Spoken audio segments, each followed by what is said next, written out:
भगवान बनना है, भगवान के बाजू में बैठना, भगवान बनने की कला को आत्मसात करना, भगवान बनने की हैसियत को अपने अंदर लाना है। और अपना प्रवचन चल रहा है आवश्यक परिहारणी पर, मतलब उसका मंगलाचरण है कि तीर्थंकर बनना है तो देव पूजा को करना आवश्यक है, तीर्थंकर बनना है तो गुरु भक्ति को करना आवश्यक है, तीर्थंकर बनना है तो स्वाध्याय को करना आवश्यक है, तीर्थंकर बनना है तो संयम से रहना आवश्यक है, तीर्थंकर बनना है तो तप को करना आवश्यक है, तीर्थंकर बनना है तो दान को करना आवश्यक है, और तीर्थंकर करना है बनना है तो मुनियों के उन षड आवश्यकों को पालना आवश्यक है, और तीर्थंकर बनना है तो मुनियों के उन मूल गुणों को पालना आवश्यक है।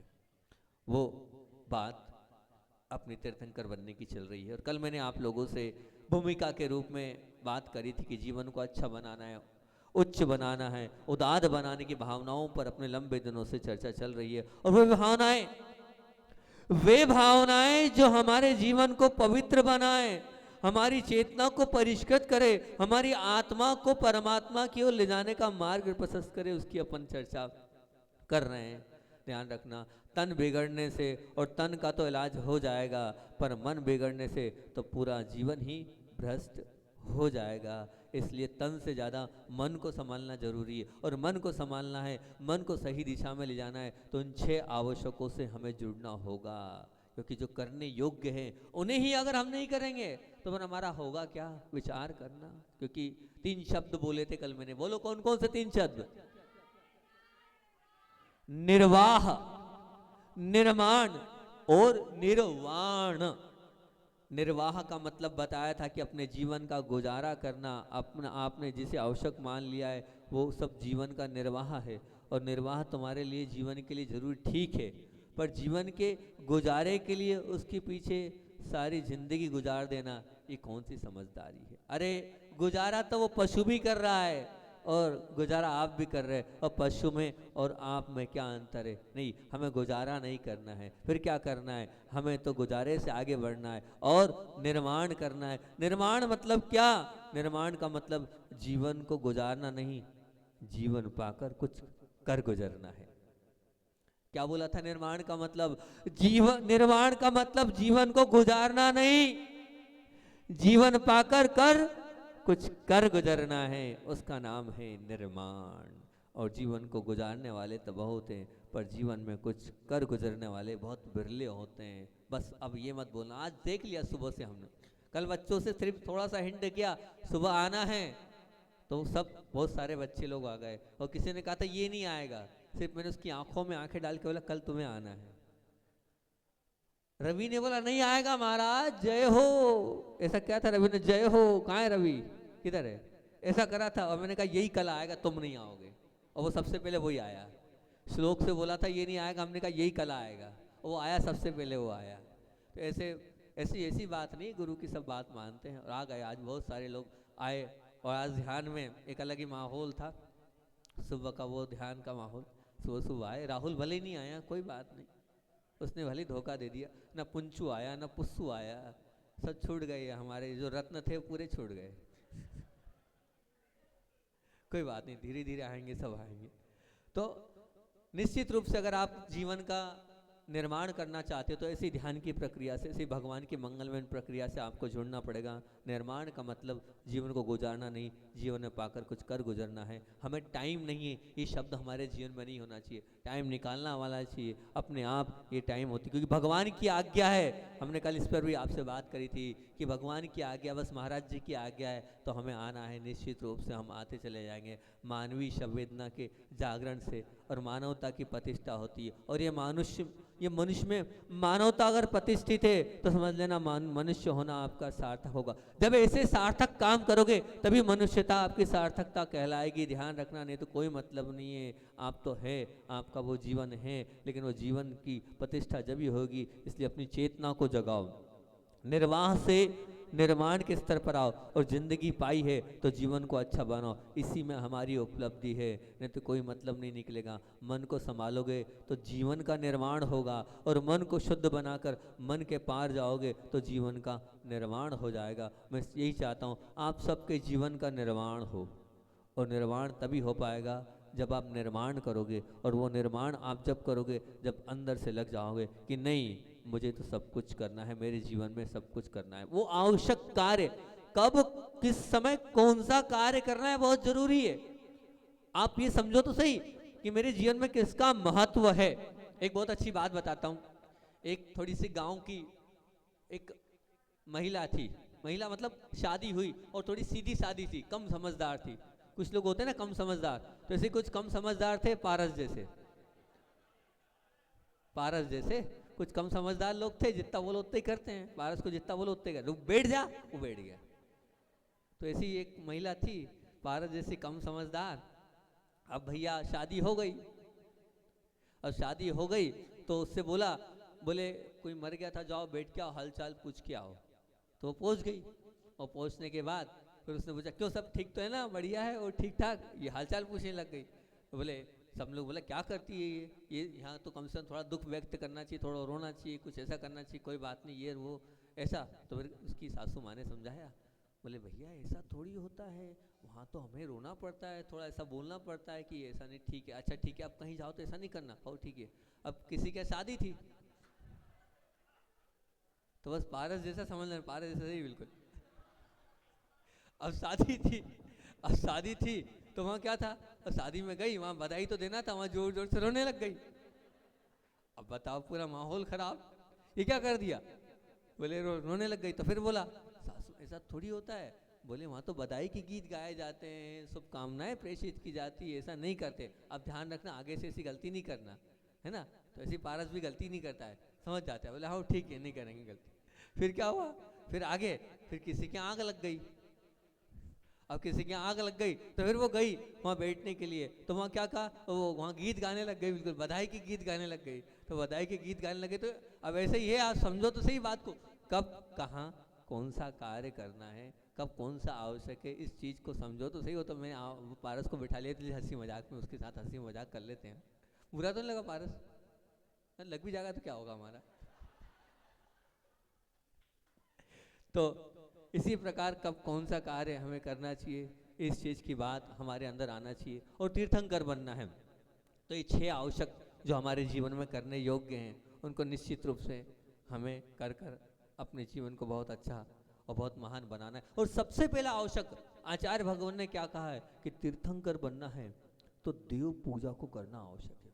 सबसे पहले आवश्यक दिया, आप समझो ये हमारे जीवन में करने योग्य चीजें हैं, इन चीजों को करना होगा। जैसे आपके 6 आवश्यक है, ऐसे 6 आवश्यक हमारे भी हैं जो आपको करने योग्य बताया। तो सबसे पहले बताया देव पूजा को करना, कि देव पूजा आपको करना चाहिए, भगवान से आपको जुड़ना चाहिए। वो देव पूजा है क्या, पूजा ये भारतीय संस्कृति है, पूजना ही सब कल्याण का मार्ग है, ऐसा हमें बचपन से सिखाया जाता है कि पूजा करोगे भक्ति करोगे तो तुम्हारा कल्याण हो जाएगा।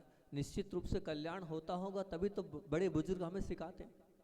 पूजा से जिनकी शुरुआत होती है, ध्यान रखना, लिख लो, अभिषेक करके सब भग जाते हो पूरे के पूरे, सब देखता हूँ अधिकतर लोग करा और निकल लिए। तो पूजा से जिनकी शुरुआत होती है वो भी दिन भर दूसरों से पूज्यता को पाएगा। जो पूजा करेगा वही पूजाएगा, उसकी पूज्यता होगी। ध्यान रखना, यहाँ पर अभिषेक नहीं कहा है, 6 आवश्यक में पूजा का है। वहां क्या लिखा है, देव पूजा का है, देव अभिषेक नहीं का है। आप लोगों ने अभिषेक को ही सिर्फ मान लिया है और अभिषेक करके चले जा रहे हो, बिल्कुल नहीं। पूजा भी करना चाहिए, नहीं है तो कम से कम थोड़ी सी छोटी कर लें, पर पूजा करें, पूजा को महत्व दें। आप पूजा से अपने जीवन को जोड़ें, तभी पूज्यता आपकी बढ़ते चले जाएगी। आप अगर पूजाना चाहते हो तो आपको पूजा से जुड़ना ही होगा और भगवान की आराधना करनी ही होगी। भगवान की भक्ति से आपको अपने आप में तल्लीन करना ही होगा। नहीं तो मैं ये नहीं बोल रहा हूँ, हालांकि आप अभिषेक करने भी आ रहे हैं, बहुत अच्छी बात है, इतना तो जुड़ रहे हैं वो भी ठीक है, लेकिन थोड़ा और जुड़ो। एक क्लास में कब तक बैठे रहोगे बताओ तो सही। मैं हमेशा बोलता हूँ जो एक ही क्लास में रहेगा वो फेलियर्स कहलाएगा ना। अब हम आगे बढ़े, थोड़ा और आगे बढ़े, थोड़े अपने जीवन को और अच्छा बनाए। मुकुल आज जन्मदिन है, नियम ले ले कि कम से कम छोटी पूजन करूंगा लेकिन अर्घ चढ़ाकर भगवान के जाऊंगा, सार्थक हो जाएगा तेरा जन्मदिन मनाना। क्या ले ले, इतना सा नियम ले ले, ज्यादा बड़ा नियम नहीं है, छोटा सा कि नहीं करूंगा, समय नहीं रहा तो अर्घ चढ़ा दूंगा मूल नायक भगवान, जल चंदन अक्षत पुष्प नैवेद्य दीप धूप फल और अर्घ। नहीं ले पाएगा। अरे बोल तो सही, हाँ ना तो बोल, हाँ तो बोल तेरा दमदारी से, हाँ महाराज आपकी बात नहीं टालूंगा, आपने कह दिया तो करूंगा। 1 साल का नियम लेता हूँ, ज्यादा मतलब 1 साल का ले ले, अगले साल तक कर लेना इतना, ठीक है ना। अर्घ चढ़ाऊंगा ही चढ़ाऊंगा, बोल। ये है, बहुत बढ़िया, वेरी गुड। तो ये अपने जीवन की सार्थकता हो जाएगी। पूजा करने से आंतरिक निर्मलता और पाप की प्रवृत्ति से बचकर हम पूज्यता हमारे अंदर आ जाएगी। उस पुण्य की हमारे अंदर आवृत्ति को लाकर हम जीवन की निवृत्ति को की ओर जाते हैं। समझना, पूजा करने से आंतरिक निर्मलता और पाप की प्रवृत्ति से बचकर पुण्य की आवृत्ति में लगाकर जीवन को हम निवृत्ति की ओर अपने आप चला जाता है। पूजन एक ऐसी सार्थक संज्ञा है। सच कह रहा हूँ, बहुत सारे लोगों के कार्य अपने आप हो जाते हैं सिर्फ भगवान की पूजन भक्ति करने से। भगवान की आस्था और आराधना के साथ अहोभाव के साथ जो करता है, बहुत सारे लोगों का जीवन बदलते देखा है मैंने। पूजन से होना चाहिए बस आस्था के साथ। पूजा हमारे अंदर के समर्पण को बताने वाली ऊर्जा है, और जिससे हमारा जीवन भी ऊर्जावान बन जाता है। निश्चित मान के चलना, वो ऐसी ऊर्जा है जिस ऊर्जा को अगर हम ग्रहण करते हैं तो उससे हमारा स्वयं का जीवन ऊर्जावान बन जाएगा। तो हम पूजन से क्यों ना जुड़ें, क्यों ना हम अपने आप को ऊर्जावान बनाएं, क्यों ना हम अपने आप को ऊर्जित करें। निश्चित कर सकते हैं, पूजा करने से प्रशस्ता आती है, और जिस प्रकार स्नान के बाद एक आनंद आता है, ऐसी पूजन करने के बाद एक आनंद सा आ जाता है कि हाँ हमने कुछ कर लिया और अपने जीवन को सार्थक कर लिया। इसलिए भगवान के अर्घ तो हमें चलाना ही चढ़ाना है। कभी कभी हो सकता है जाप में मन नहीं लगता हो, स्वाध्याय में ज़्यादा देर मन नहीं लगता हो, लेकिन जब सामूहिक पूजन होती है उस सामूहिक पूजन का एक आनंद ही अलग होता है। भक्ति भाव के साथ गाते बजाते इस प्रकार से विशुद्धि पूर्वक पूजन करते हैं तो एक अलग ही। जब हम थे तो सच बता रहे हैं, भले कम पूजन करते थे, एक पूजन करते थे, लेकिन पूरे ढोल धमाके के साथ, बाजे गाजे के साथ, भक्ति भाव के साथ, आस्था के साथ, अहोभाव के साथ पूजन करते थे।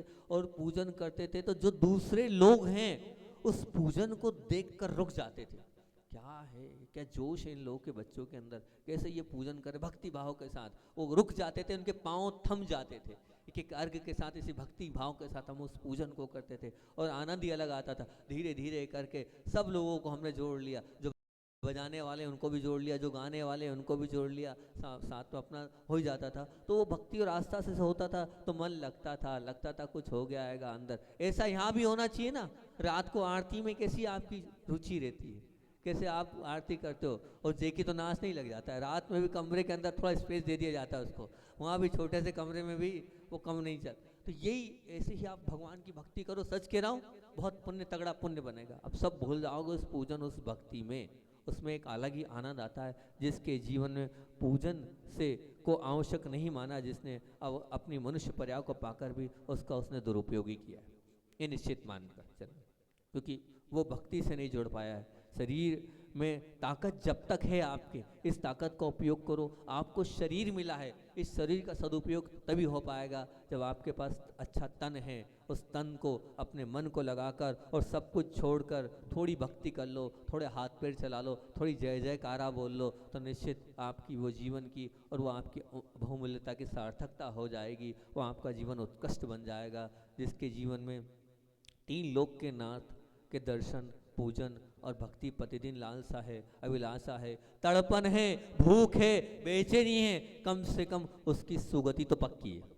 अगर आपके मन में ये है कि मुझे भगवान के दर्शन करना है, अभिषेक करना है, ये अगर तड़पन है, निश्चित मान के चलना आपकी दुर्गति तो नहीं होगी। ये लिख के रख लेना, आपकी दुर्गति नहीं होगी, लेकिन होना चाहिए तड़पन। मेरे कहने से नहीं आओ, अंदर से भूख होना चाहिए, आपके अंदर वो प्यास होनी चाहिए, बेचैनी होनी चाहिए। नहीं, भगवान के चरण तो मैं छूंगा ही छूंगा, चाहे जो हो जाए, चाहे दुनिया इधर से उधर हो जाए, लेकिन भगवान के चरण बिल्कुल नहीं छोड़ूंगा। ये अंदर से होना चाहिए।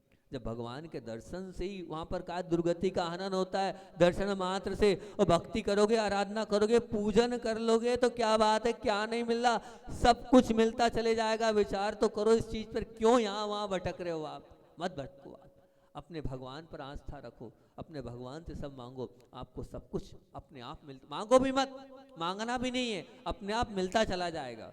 बस उस पूजन भक्ति से आपको जुड़ना होगा।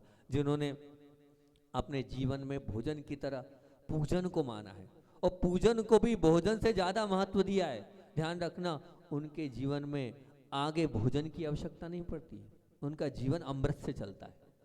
जिन्होंने भोजन से ज्यादा पूजन को माना है, जिन्होंने भोजन से ज्यादा पूजन को महत्व दिया है, बाद में भोजन की उनको आवश्यकता नहीं मिलेगी, अमृत से उनका काम चलेगा। देव पर्याय निश्चित मान के चलना, फिर आपको वहाँ अमृत से ही पान करना पड़ेगा, भोजन की आपको जीवन में आवश्यकता नहीं पड़ेगी। इसलिए कुछ भी हो आपको छोटी करो, लेकिन छोटी हो पर पूजन जरूर आपकी हो, खुद की द्रव्य सामग्री से हो तो अति उत्तम।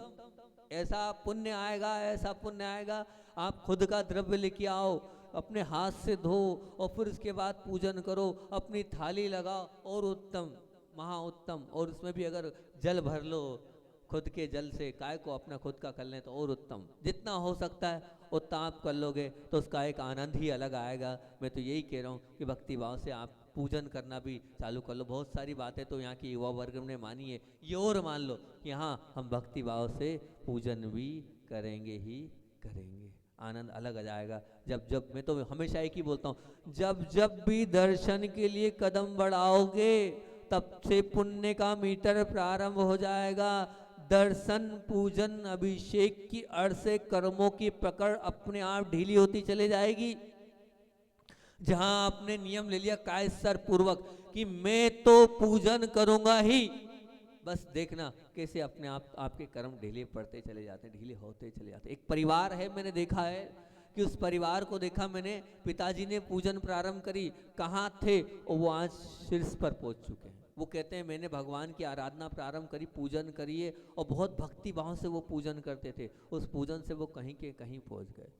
अब हमारे अध्यक्ष जी थे, एक दिन हमसे बोल रहे थे, राकेश जी नाम है ना उनका, राकेश जी बोले बहुत पहले कुछ नहीं था महाराज जी मेरे पास, और मैंने एक भक्ति की, बस सिर्फ क्या, बोले मेरे घर आहार हुए भूत बली सागर जी के। बोले भूत बली सागर जी के आहार हुए तो उस समय स्थिति बड़ी खराब थी हमारी, और उन्होंने मुझसे यही कहा कि भक्तामर का पाठ करना और भक्ति करना। बोले उस दिन का दिन है, आज तक का दिन है, सब करता हूँ, लेकिन भक्तामर मैंने, भगवान की उस भक्ति को मैंने आज तक कभी नहीं छोड़ा। मेरे दिन पलटने चालू हो गए, गुरु की बात मानी तो निश्चित कल्याण होगा। उनने कह रही ये कर ले, कर लो, आज नहीं तो कल तुम्हारा बेड़ा पार हो जाएगा, क्योंकि वो गुरु बोल रहे हैं, उनको कोई लेना देना नहीं है, तुम्हारे कल्याण के लिए बोल रहे हैं, तुम्हारे भले के लिए बोल रहे हैं। वो मंत्र हो जाता है, ध्यान रखना, कोई भी मंत्र है, मान लीजिए नमोकार मंत्र है या कोई दूसरा मंत्र है, पूज्य गुरुदेव हमसे कहते थे कि अगर वो बात तुम कर रहे हो तो कोई मतलब नहीं, और वही बात अगर गुरु बोल दे तो वो तुम्हारे लिए मंत्र नहीं बन जाएगा, वो तुम्हारे लिए वो क्या हो जाएगा, तुम्हारे जीवन का सार्थक हो जाएगा। वही नमोकार मंत्र मैं आपसे बोल दूं पढ़ना है तो वो आपका गुरु मंत्र हो गया।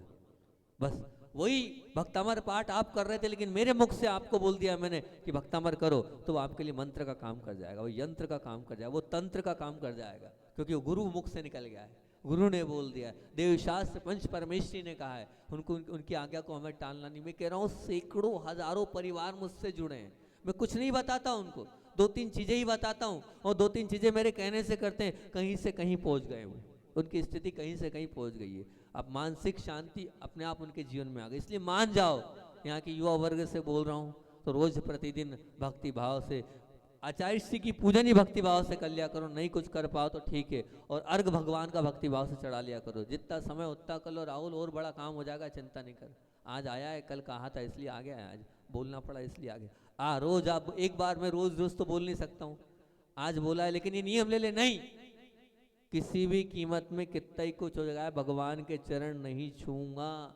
धन्य है वे लोग, धन्य है वे लोग जिनके जीवन में प्रभु दर्शन का महत्व स्थान है, साथ साथ प्रभु की भक्ति की ओर जिनका दिन का प्रारंभ और शुभारंभ होता है। निश्चित मान के चलना, आज दुखी हो पर आने वाला कल आपका सुखी बन जाएगा।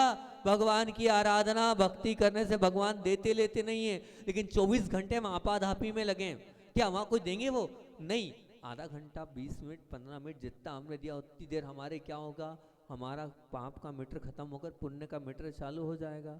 उनको लेना देना लिए, लेकिन वो हमारे लिए बहुत कुछ करते चले जाएंगे। और बताऊं, सबसे बड़ी बात तो मैं मानता हूं कि पूजन करने से, भगवान के दर्शन करने से सहनशीलता बहुत आती है, ये मैं हमेशा बोलता हूँ। सहनशीलता का हमारे जीवन में ओपन हो जाता है जो भगवान के दर्शन करता है। क्यों?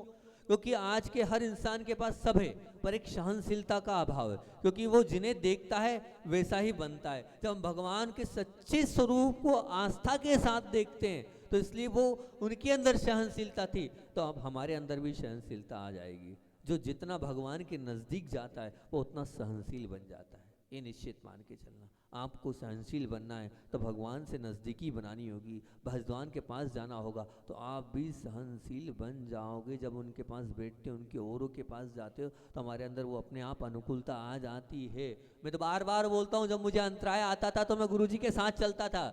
निकल जाएगा, बेड़ा पार हो जाएगा, उनके पास चले जाओ, अपने आप अनुकूलता आ जाती आती है। निश्चित मान के चलना। ये सब का है, जब हम गुरु सन्निधि में और प्रभु सन्निधि में जाते हैं तो वो ताकत हमारे अंदर आ जाती है। उस ताकत को लाना, थोड़ी देर तो बैठो, आए और चल दिए, क्या है? नहीं आए हो तो कुछ बैठ जाओ प्रभु के चरणों में और गुरु के चरणों में, भक्ति कर लो। आज अच्छा शरीर है, कल क्या पता क्या होगा, हम कर पाए नहीं कर पाए हैं तो हम कर पाएंगे। टाइम नहीं है, इस शब्द को मत अपने जीवन में लाओ। भगवान के लिए टाइम नहीं रहेगा तो ध्यान रखना, भगवान भी याद रखेगा, तुमने मेरे लिए कहा था टाइम नहीं है। जब कष्ट और पीड़ा आएगी तो फिर तुम्हें भगवान याद आएंगे। अरे भगवान तब याद आएंगे, कोई मतलब नहीं, तुम तो मतलबी हो। जब तुम्हारे जीवन में कष्ट आया, पीड़ा आई, तकलीफ आई, तुम भगवान को याद कर रहे हो, तब भगवान नहीं आने वाले, ध्यान रखना। अब जब सब कुछ अच्छा है तब भी भगवान आना चाहिए, और दुखी है तब भी भगवान आना चाहिए। भगवान के साथ द्वेष मतलब कहना चाहिए क्या? ये क्या कहलाएगा? ये तो वही कहलाएगा ना, व्यापार। ये तो व्यापार और सौदाबाजी कहलाएगी। नहीं, व्यापार सौदाबाजी नहीं करो। निश्चित रूप से आप भगवान से जुड़ने का प्रयास करो। सहना भी अपने आप में एक अनूठा महनीय तप है, और प्रतिकूल परिस्थिति में सहन शक्ति आत्मसात करना, तो बस निश्चित रूप से भगवान को याद कर लो, भगवान के पास बैठ जाओ, वो अपने आप आपके पास वो सहन शक्ति आएगी। जब आपको लगे मुझे अपनी सहन शक्ति को बढ़ाना है तो कहीं मत जाना, भगवान के पास बैठ जाना, भगवान की पूजा कर लेना। उस पूजा करने से अपने आप आपके रास्ते मिलते चले जाएंगे और वो सहन शक्ति आपके अंदर आते चली जाएगी। मैंने तो बहुत बार अपने जीवन में सहन शक्ति को बढ़ाने के लिए भगवान के चरणों में बैठा हूँ, अपने आप भगवान के पास बैठता हूँ तो वो सामर्थ्य आ जाती है। भगवान की पूजन कर लेता हूँ तो वो सामर्थ्य इसी भाव से करता हूँ कि ये भक्ति कर रहा हूँ। हमें पूजन तो कर नहीं सकता हूँ, लेकिन मैं भक्ति कर लेता हूँ, ये भक्ति कर रहा हूँ, भगवान आप मुझे सामर्थ्य दे देना, इस प्रतिकूल परिस्थिति में अपने आप को संभलने का संबल दे देना। अपने आप आ जाता है। सहते सहते ही हम भगवान बनने की सामर्थ्य ला सकते हैं। सहन करने को अपने जीवन का मंत्र बनाना है तो भगवान के पास लाओ, भगवान के पास अपने आप को पहुँचाओ, भगवान से नज़दीकी बनाओ। भगवान के जितने पास रहोगे उतना आपका पावर बढ़ता चला जाएगा। जब भगवान के पास जाओगे तो निश्चित मान के चलना क्या, उसके अंदर जो अगर आप जाओगे तो आपके अपने जीवन के रहस्यों का भी उद्भवन होता चला जाएगा। निश्चित कह रहा हूँ मैं आप, क्योंकि भगवान के पास जाते हो, कभी शांत होकर बैठना, कभी शांत होकर भगवान के पास जाकर बैठना, पवित्र मन से भगवान के पास और भगवान को देखना। सच में भगवान की छवि के अंदर बहुत सारे रहस्य हमारे जीवन के अपने आप उद्भवन होने लगते हैं। और हमें लगता है हमें क्या करना चाहिए, कल की चिंता और आने वाले भविष्य अपने आप भगवान के दर्शन से, भगवान की भक्ति से दिखता है। देखने वाला चाहिए, आस्था से जो देखेगा। ज्योतिषाचार्य के पास अपने हाथ दिखाने मत जाओ, वो आपका कुछ नहीं दिखा पाएगा। और जो हाथ है उस लकीरों को बदलने की ताकत आप रखते हो, आपके पास वो है कि आप अपने जो है लिखी हुई माथे की भी लकीर आप बदल सकते हो, हाथ की लकीर भी बदल सकते हो। कैसे? भगवान की पूजन भक्ति से निगति निकाचित कर्म कट सकते हैं, ये आगम की बात है। निगति निकाचित कर्म जो किसी से नहीं करते, लेकिन प्रभु की भक्ति से और पूजन से और आराधना से निकलते चले जाएंगे, कटते चले जाएंगे। निश्चित मान के चलना, यहाँ तक कि आपके जीवन में अनेक बीमारियां हैं, उन सब बीमारियों को आप समाप्त कर सकते हो, निकल सकती है। शरीर और काया की जो बीमारियां, बीमारी का निकलना मतलब अपने शरीर और काया से बाहर होना, ये एक वैद्य है। भगवान एक वैद्य है, अगर आप मानोगे और बस सब कुछ अच्छे भावों के साथ वहाँ स्वीकार करके बता दोगे, सब की सब बीमारियां आपकी दूर हो जाएगी। मैं तो बोलता हूँ वो मांगी तूंगी वो कछ नहीं रहे, अनेक उदाहरण है जब बीमारियां दूर होती है। लेकिन वो बीमारियां कब दूर होती है? आप आस्था के साथ जाते हो, आस्था के साथ अहोभाव के साथ स्वीकार करते हो और मानते हो, तब कहीं जाके वो बीमारियां जीवन की सब दूर होती चली जाएगी। डर और चिंता भी, भगवान के पास आओगे तो सबका दमन हो जाएगा। भगवान के पास वो भक्ति करोगे, जब डर लगे तो निडर बनने के लिए प्रभु और गुरु के चरणों में आ जाना, आपके सब डर का कहर निकल जाएगा, आपके सब डर का कहर निकल जाएगा। प्रभु और गुरु के चरणों में बैठने से, भक्ति करने से, जो भगवान के दर्शन करता है और डर करते हुए अगर डर रहा है, अगर आप डरते हो ना, तो मैं निश्चित मानता हूं अभी आपने भगवान को नहीं माना है।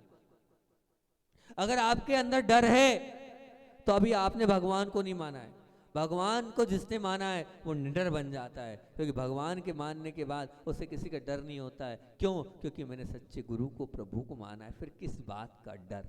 मुझे किसी से नहीं डरना और मुझे कोई डरा भी नहीं पाएगा, क्योंकि मेरे ऊपर भगवान का आसरा है, सहारा है। मैंने उनकी उंगली पकड़ी है, मैंने उनका सहारा लिया है, तो निश्चित मुझे किसी से डरना नहीं है और अपने जीवन को आगे बढ़ाने चलना है। भगवान के दर्शन अगर है तो निश्चित आपके जीवन का वो अमूल्य क्षण आप जी रहे हैं। चिंता भगवान के चिंतन से दूर हो जाती है, और कहना चाहिए कि मृत्यु के चिंतन से ही, मतलब भगवान के चिंतन से ही चित्त में पवित्रता, निर्मलता और सहजता सहज भाव से आने लगती है। सहजता रूप से आपके जीवन में वो आ जाएगा। तो मैं बार बार आपसे यही करूँगा कि भगवान के अभिषेक और भगवान के पूजन से अभी तक आपने किया होगा, ठीक है, लेकिन आज आपके लिए मंत्र बन गया कि सब हो जाए पर मैं भगवान का अभिषेक पूजन नहीं छोड़ूंगा।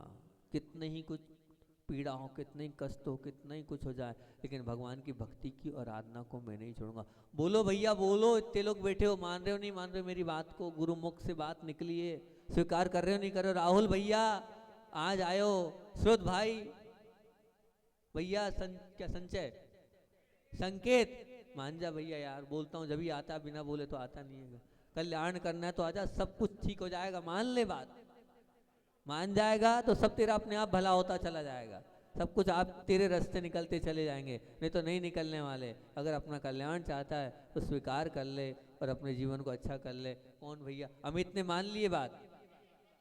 अमित तो कर रहा है उस दिन से, जिस दिन से जन्मदिन से लेके आज तक प्रतिदिन अमित कर रहा है, चाहे कुछ भी हो जाए, उठते बैठते भागते, लेकिन कर रहा है वो। ऐसा नहीं है भैया, जे पूरे में तेरे लिए मांग आ रही है और स्वीकार कर ले भाई, ठीक है ना? अब एक भी दिन नागा नहीं होना चाहिए, एक भी दिन छोड़ना नहीं। अरे वाणी भी मिल रही, तू वाणी भी नहीं सुन रहे हो, वो पारस भग जाता है अभिषेक करके। अरे कोई बात लग जाए भैया, कोई कुछ सुधर जाए हम।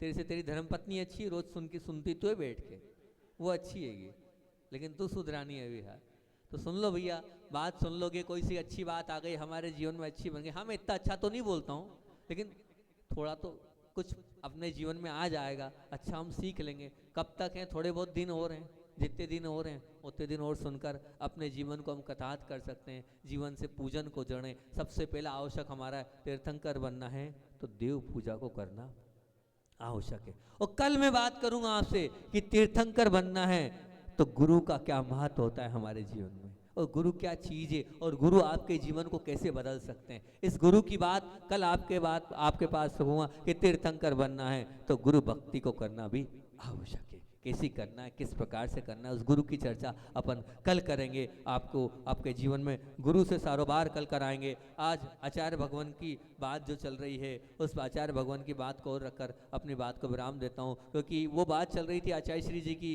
कि जो आचार्य श्री को जो पसंद है उसे ही मैंने अपने जीवन को पसंद बना लिया था। और गुरुदेव ने परमानंद स्तोत्र अंतिम समाधि के समय सुनाया था। अंतिम 4 लाइनें बोलकर आज परमानंद स्तोत्र को अपन खत्म कर लेते हो। परमानंद स्तोत्र की लाइनें चल रही है जो बहुत अच्छी लगती है, अच्छी लगी मुझे, पहले लगती नहीं थी, अभी 3 दिन 4 दिन पहले उसको मैंने पढ़ा है कि गुरुदेव ने परमानंद स्तोत्र को क्या महत्व दिया। तो अंतिम 4 कारिकाओं को 2 मिनट में सुनाकर अपनी बात को विराम दूंगा कि परमाह्लाद संपन्नम राग देश विवर्जितम सोहम त तम देह मध्येसु सो यो जानाति स पंडित।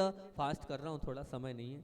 कि परमानंद संपन्नम, यानी वो परम आनंद से संपन्न है। क्या? राग देश से रहित है। क्या बोले? वह सो अयम देह मध्येसु सो जानाति स, जो देह के मध्य में किसको? उस आत्मा को जानता है वही पंडित है। मतलब शरीर और आत्मा को जो मानता है वही पंडित है। और क्या? आकार रहितम शुद्धम स्वस्वरूपे व्यवस्थितम सिद्धम मस्त गुणोपेतम निर्वाकार निरंजनम। और जो आकार रहित उस शुद्ध स्वरूप से व्यवस्थित, उस अष्ट गुणपेत यानी अष्ट गुणों से सहित उस निर्विकार निरंजन आत्मा को जानता है, वही अपना कल्याण कर पाता है, वही पंडित है।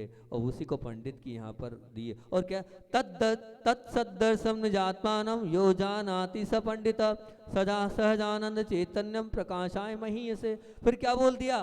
बोले ये निज आत्मा को जानता वो पंडित तो है, लेकिन उसी के जीवन में प्रकाश होगा, उसी के जीवन में उत्कृष्टता आएगी जो आत्मा को स्वीकार करेगा। और अब दो लाइनें यहाँ से थी, आचार्य श्री के मुख से बार बार सुनी। अब यहाँ से मुझे नहीं पता था, यहाँ से यहाँ की लाइनें वो पाषाणेषु यथा हेमम दुग्ध मध्ये यथा घृतम तिल मध्ये यथा तेलम देह मध्ये तथा शिव काष्ठ मध्ये तथा वह्नि शक्ति रूप तिष्ठन्ति अयम आत्मा शरीरेषु यो जानाति स पंडित। क्या बोला? बोले यहाँ बोल दिया पाषाण के बीच में क्या है? सोना है। और बोले दुग्ध के मध्य में क्या है? घी है। तिल के बीच में क्या है? तेल है। देह उसी प्रकार बोले देह के मध्य में क्या है? शिव है, आत्मा है। जैसे काष्ठ मध्य अग्नि, यानी काष्ठ के अग्नि तो है लेकिन किसमें है? काष्ठ में है। उसी वो शक्ति रूपेण तिष्ठन्ति, शक्ति रूप बैठती। ऐसी इस आत्मा में, इस शरीर में जो इस आत्मा को जानता है वही पंडित है, बाकी सब कुछ नहीं है। इस आत्मा का बोध आचार्य भगवान ने इस परमानंद स्तोत्र में कराया है। और एक नई अपने श्रृंखला चालू करिए, प्रतिदिन नियम देना। और आज 9 तारीख है और 9 जनवरी, अच्छा 10 तारीख है, आज 10 तारीख है। 10 जनवरी का नियम अपन ने लिया है कि 10 जनवरी को रात्रि भोजन नहीं करना है। अब मान लीजिए हम तो नहीं करते हैं, तो रात्रि जल का त्याग करना है। अगर आपको रात्रि जल का भी त्याग है कि हम रात्रि जल भी नहीं करते हैं, तो हम ना किसी को देंगे और ना कुछ अनुमोदना करेंगे आज दिन, ठीक है ना? अनुमोदना भी हमें नहीं करना है, ये नियम है आज का। वो बोधि समाधि परिणाम शुद्धि शात्मोपलब्धि शिष्यों की सिद्धि चिंता मणि चिंतित वजदाने त्वं बंद मानस ममास्तु देवी।